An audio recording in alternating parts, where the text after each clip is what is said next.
반갑습니다. 이사야 66장 세 번째 말씀 나눕니다.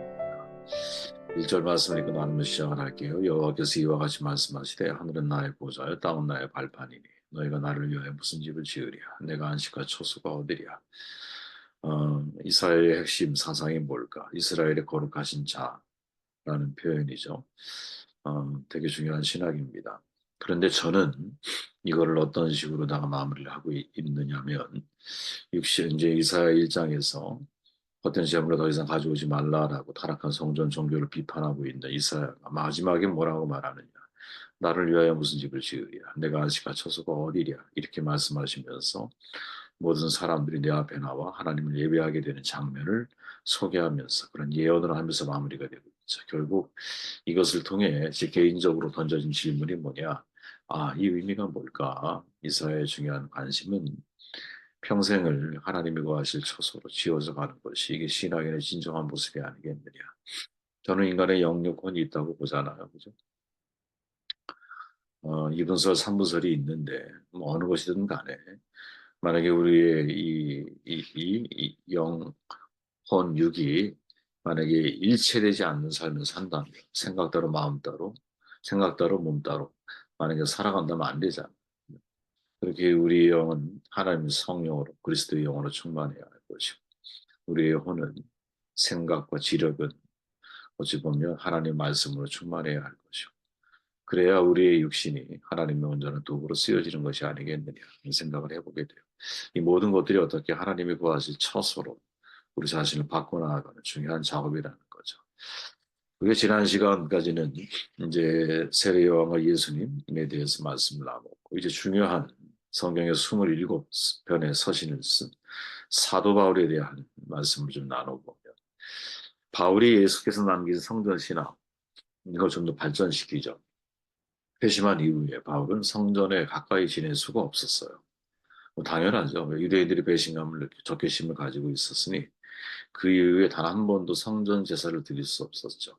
하지만 이거는 어떤 외부적인 요인이라기보다는 자기 선택이었습니다. 그는 로마 도시로 다니면서 성전 없는 종교, 제사 없는 종교, 율법 없는 종교, 할례 없는 종교, 안식일 없는 종교를 전파하죠. 이 사실이 사실은 유대 지도자들에게 더욱 분노하게 만드는 도화선이 되죠. 그러다 보니까 신학은 역경적으로 더 요 시기에 발전하게 됩니다.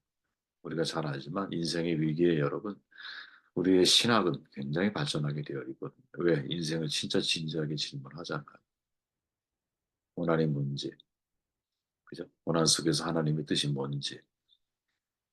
인생에 고난이 없으면 거친 파도가 정말 탁월한 선장을 만들어내듯이 인생의 어려운 시기와 순간들을 많이 겪은 사람들 나름의 깊이가 있습니다. 지혜가 있습니다. 명철이 있습니다. 신학도 마찬가지죠. 아무런 저항이 없으면 양력이 생기지가 않는 거예요. 저항을 딛고 비행기가 날아오를 수 있는 것처럼 사도 바울도 그런 삶을 살죠. 수많은 역경이 있었지만 오히려 그 역경과 싸워나가는 과정에서 신학이 정착이 되죠. 그 결과가 남겨진 편지들이 오늘날 우리의 믿음의 신학의 기초가 됩니다. 사도 바울은 명확하죠. 성전 종교는 뭐냐? 초등교사. 초등학문과 같다. 율법이 뭐냐? 바로 이와 같다. 이렇게 말을 하죠. 성전에 대해서 말할 때 그리스도가 모든 율법이 마칩니다. 그러니까 성전은 예수님의 오므로 인하여 끝났다라는 예수님의 성전 되시기 때문에 완벽한 성전이 되신다는 거죠. 고린도 교회의 분열을 목격하면서 이렇게 말하죠. 너희는 너희가 하나님의 성전인 것과 하나님의 성령이 너희 안에 계시는 것을 알지 못하. 누구든지 하나님의 성전을 더럽히면 하나님이 그 사람을 멸하시리라. 하나님의 성전을 거룩하니 너희도 그러하리라. 하나님의 성전을 거룩해. 너희도 거룩해. 중요한 게 뭐냐? 너희라고 하는 표현이죠. 복수의 인칭 대명사거든요. 다시 말하면 사도 바울은 한 개인의 성전됨을 강조하는 것을 넘어서서 공동체의 하나님의 성전됨 대단히 강조하고 있는 그런 입장인 거예요. 되게 중요한 겁니다. 바울은 교회를 공동체로 이제 제가 가장 좋아하는 표현 가운데 그런 표현이 있어요. 하나님 관계를 태초에 관계를 창조하셨다. 그렇죠. 하나님 스스로가 삼위일체잖아요. 인간이 다 이해할 수 없는 영역이라고 봐요. 여기에는 반드시 믿음이라는 요소가 필요하다고 봐요. 삼위일체 하나님은 어떻게 우리가 다 이해할 수 있겠어요? 우리가 이해하는 신은 우리가 만든 시인 확률이 높고 항상 하나님은 신비적인 영역에 열려 우리가 열어두어야 돼요. 하나님의 신비. 어, 성경은 여러분 성경이 하나님을 온전히 다 드러낸다고 생각하십니까? 아니죠. 인간의 언어로 성경이 하나님의 감동으로 40여 명의 성경을 기록했다 할지라도 그것으로 하나님을 다 이해할 수 있다? 이건 어불성설이죠, 여러분. 그냥 성경은 하나님에 대한 일부만을 우리에게 소개하는 거예요. 그 성경을 우상화하면 안 돼요. 많은 사람이 성경을 우상화하려고 축자 영감서를 우상화하려고 하는 작업을 하거든요. 우상화하면 안 돼요. 어떻게 하나님을 성경이라고 하는 그 책 한 권으로 다 요약이 될 수 있겠어요. 그 이상이요, 그 너머. 그 너머의 세계를 우리가 열어놓고 인생을 살아야 한다는 거죠. 아무튼 바울에게 있어서 교회의 개념은 뭐냐? 공동체의 개념을 굉장히 중요하게 여깁니다. 한 개인으로서의 성전도 중요하지만 바울이 이제 이방인들을 대상으로 메시지를 증거할 때 항상 강조하는 것 중에 하나가 그리스도 안에서 건물마다 서로 연결하여 주 안에서 성전이 되어 너희도 성령 안에서 하나님의 거하실 처소가 되기 위하여 그리스도 예수 안에서 함께 지어져 가느니라. 아멘.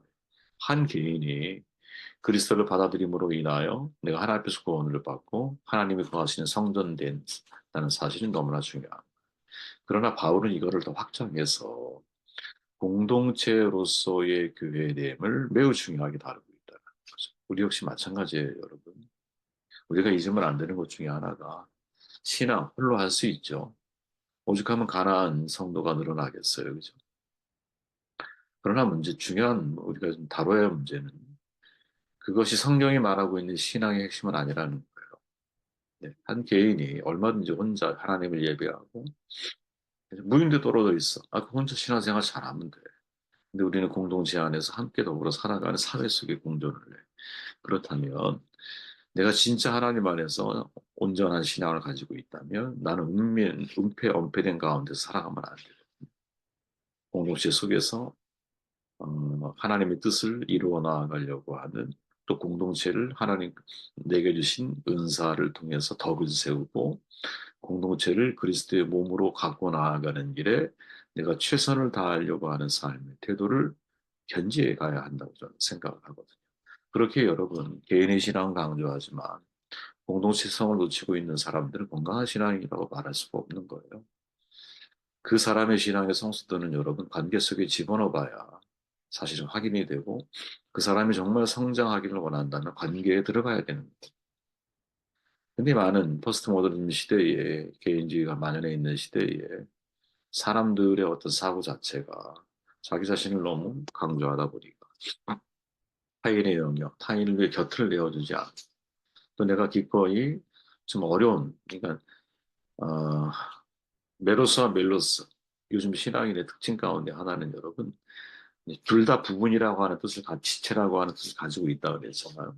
근데 하나는 뭐예요? 그냥 섞이지 않는 지체고 물속에 물바늘과 같은 거야. 또 하나는 섞여 있는 지체거든. 그 성경이 말하는 지체라는 개념은 여러분 멜로스예요. 섞여 있는 지체 부분인 거야. 그런데 이 세상에 많은 사람들은 포스트 모더니즘적인 사고에 갇혀 있다 보면 공동체에 들어가도 여러분 섞이지를 않아. 이게 사실 우리 이웃에서 아이들에게 제공해줘야 할 매우 중요한 영역 가운데 하나라고 보는데 서로 같이 형제 자매의 의식을 가지고 성장할 수 있도록 도와주는 이것이 공동체의 어떤 관계 모임을 통해서 자연스럽게 스며들어갈 수 있도록 도와주는 이게 얼마나 중요한 일일까요? 여러분 전에 제가 그런 말씀 드렸잖아요. 한국인이 왜 IQ가 높으냐? 어려서 공동체성을 배우기 때문인 거거든요. 국가를 여러분 우리라는 개념으로 다 울타리를 쳐서 같이 가잖아요. 국가의 문제 어느 순간 한국 사람 머리가 헷가닥하면 그냥 나의 문제로 받아들이잖아요. 금을 누가 내나요? 말 그대로. 금을 누가 내나요, 여러분? 전 세계 어떤 나라에서 어떤 국민들이 금을 자발적으로 내나요? 물산 장려 운동 이게 한두 번 있는 일이 아니잖아요. 우리 안에 그런 DNA 피가 있는 것 같아. 근데 그게 여러분 전 세계 평균 IQ보다 최소한 7 이상을 높게 만들어졌다라는 것이 이제 그 누구죠? 쌍둥이였는데 헤어졌다가 만난 그 자매를 통해서 확인이 됐잖아.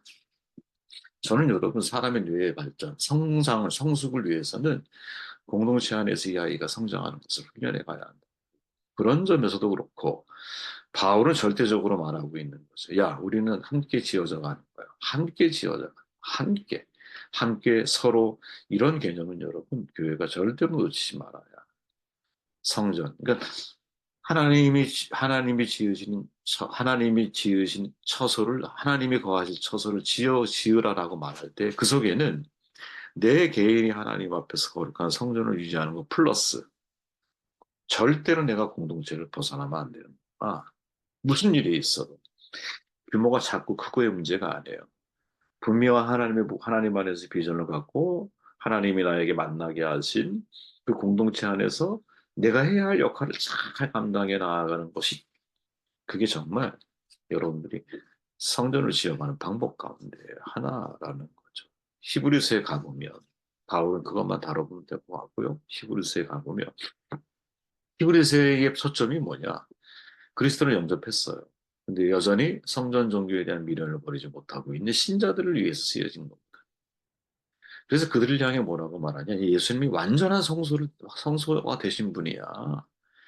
예수님이 성전의 완성이야. 이렇게 히브리 기자는 지금 말하고 있는 거예요. 우리가 인생 살아가다 보면 여러분 습관이 무섭잖아요.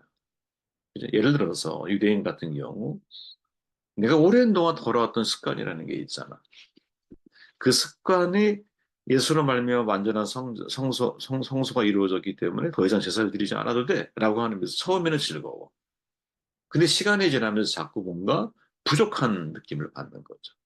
이런 대상자를 향해서 히브리 기자가 외치고 있는 거거든요. 더 이상 제사 드릴 이유가 없다라는 거야. 왜? 예수 그리스도의 그 단 한 번의 제사가 완벽한 제사였고, 그분이 곧 대제사장이 되셨고, 우린 그분으로 인하여 하나님 앞에 나아갈 수 있다. 나중에 처음부터 마지막까지 히브리 기자는 엄청나게 그 사실을 강조하고 있죠. 그죠? 이것을 우리가 잊으면 안 된다고 저는 생각을 하거든요. 네. 어, 중간에 내용 읽어보시면 될 것 같고, 저는 여러분, 자, 우리가 출발을 김영모 교수님의 그 글의 흐름을 그대로 제가 정도 내가 요약해서 올려놨잖아요. 그 흐름을 머릿속에 각인할 필요가 있다는 거야. 어떤 식으로? 성전 신학의 흐름은 여러분, 우리 그리스도인들이 성전에 대한 인식의 흐름과 매우 유사하거든요. 이게 진짜 매우 유사해요. 그래서 여러분, 통으로다가 이 성전 신학을 우리가 이해하고 있어야 한다는 통으로다가. 자, 생각해 보세요. 우리가 인생에 살다가 크고 작은 위험, 어려움, 예를 들어 야곱처럼 집을 떠나야 하는 상황 속에 야, 불투명한 미래에 대한 두려움도 있고 어떻게 살아야 되나. 또 야곱처럼 야망이 있는 사람의 경우는 그 계산되지 않는 미래에 대한 두려움이 얼마나 컸겠어요. 저처럼 그냥 덤벙덤벙 가는 스타일은 그냥 뭐 별 문제가 아니겠지만 집요한 성격을 가지고 있거나 혹은 그렇게 이제 자기 스스로 무엇인가를 퍼펙트하게 만들어 가려고 하는 성향을 가지고 있는 사람들은 얼마나 미래가 두려웠겠어. 그러니까 그 광야에서 하나님을 경험할 때 얼마나 놀라웠겠어요. 야, 여기가 바로 베델 하나님의 집이구나. 무소부지하신 하나님의 감격을 해요. 자, 우리 신앙인의 경우 그 다음에 나타나는 스텝이 뭐예요? 그래, 하나님을 알아가기 위해서 이미 교회에 다니는 사람일 수도 있고 또 다녀야 하는 사람들도 있을 수 있겠죠. 그럼 내가 교회에 어쨌든 소속이 돼서 하나님을 알아가기 위한 말씀에 관심을 갖게 되죠. 그리고 그 말씀을 따라 살아가는 훈련을 시작하게 돼. 근데 이제 여기서부터 사실은 조금씩 문제가 발생할 수 있거든요. 시간이 지나면서 온전한 말씀을 내가 듣고 성장을 한다면 괜찮지만 중간중간에 말씀을 잘 이해하지 못하고 혹은 설교자가 왜곡된 말씀을 증거하고 특히 성전에 관련돼서 이게 건축과 맞물리면 사람들은 성전 건축이라고 표현을 하니까 그때부터 뭔가 복잡해지는 거예요. 건물을 내가 성전이라고 예배당 그냥 건물일 뿐인데 인식하게 되면서 내 신앙이 조금씩 곁길로 가는 거죠. 예배당에 와야만이 하나님을 만날 수 있는 것 같은 왜? 목사님 그렇게 얘기하자. 주일 성수를 강조하면서 주일날 예배당에 와야만 하나님을 만나는 거죠. 그리고 주일날 몇 번 빠지면 마치 신앙의 죄인이 된 것처럼 율법으로 정죄하고 심판받고. 이게 여러분 몇 번 반복이 되게 되면 자연스럽게 우리의 마음속에 스며드는 것이 뭐냐? 장서 중심의 신앙으로 흘러가게 돼요.